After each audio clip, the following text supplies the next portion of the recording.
I think shoes are really important. When you put them on, they totally change the way that you hold yourself. They make you look taller, they make you look slimmer, they make you hold your body in a different way that you accentuate all the best bits of you. I think they're incredibly powerful things.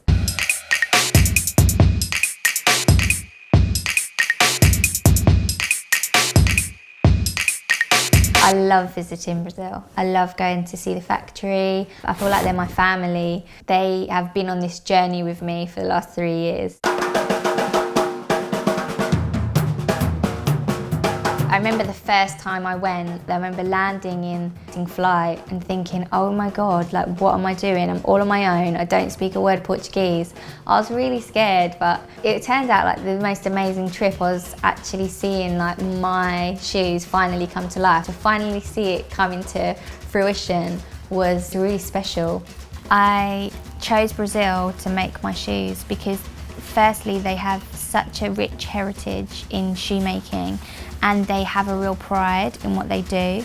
I can definitely be quite specific sometimes in what I want, and I'm very fortunate that the people in the factory always want to make things how I want them and to my exacting standards. The people in Brazil, the landscape, the energy is just buzzing, it's so colourful. There's just such an amazing vibe out there. It's the perfect place to make my shoes. I feel really fortunate that when I started the company, it was around the same time that Instagram was starting. So really early on, we've been able to communicate with women all around the world and have that direct communication. I'm so picky and specific about what goes on there and the tone of voice. But Snapchat I'm a bit more relaxed with. I think it's more like it's a different audience to Instagram. The thing about Snapchat, it has to be authentic. You can't Photoshop it, you can't pre-record it, edit it. It is what it is. On Snapchat, people get real true insight into what goes on behind the scenes. I come from an art background. I don't come from a fashion background. I grew up wanting to be an artist. I studied fine art. I just think you just gotta kind of stay in your own lane. Nothing that you do is too influenced by anything else. In the studio, the most important thing to me is to be surrounded by creative and enthusiastic people.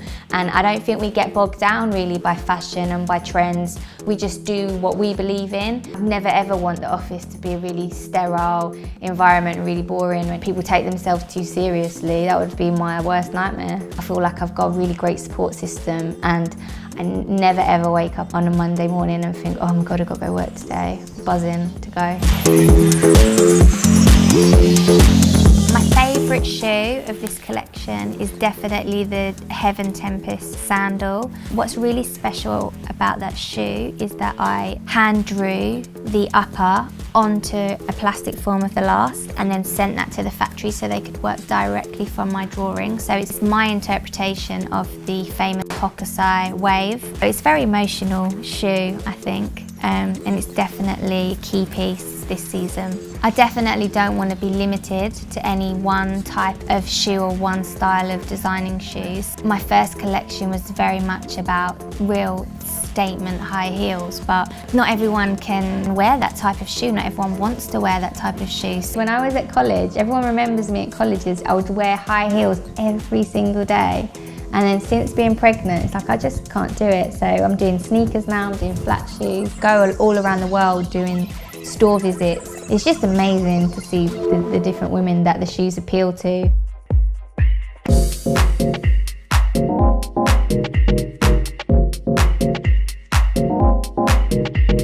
The London Fashion Week show is an opportunity for me to showcase the world, how I would envisage the shoes in their ideal fantasy setting. This season I decided to create an underwater mermaid laundrette. What I love about the process of doing a Fashion Week show is that we get to collaborate with so many different amazing creatives. All these different elements of the show, a lot of thought goes into them, a lot of preparation, a lot of meetings. It can be a very stressful but rewarding process. For me as a designer, it's a real treat to be able to see that something that has come from my head into an actual product, onto someone's feet, and they're being enjoyed. That is just the dream for me.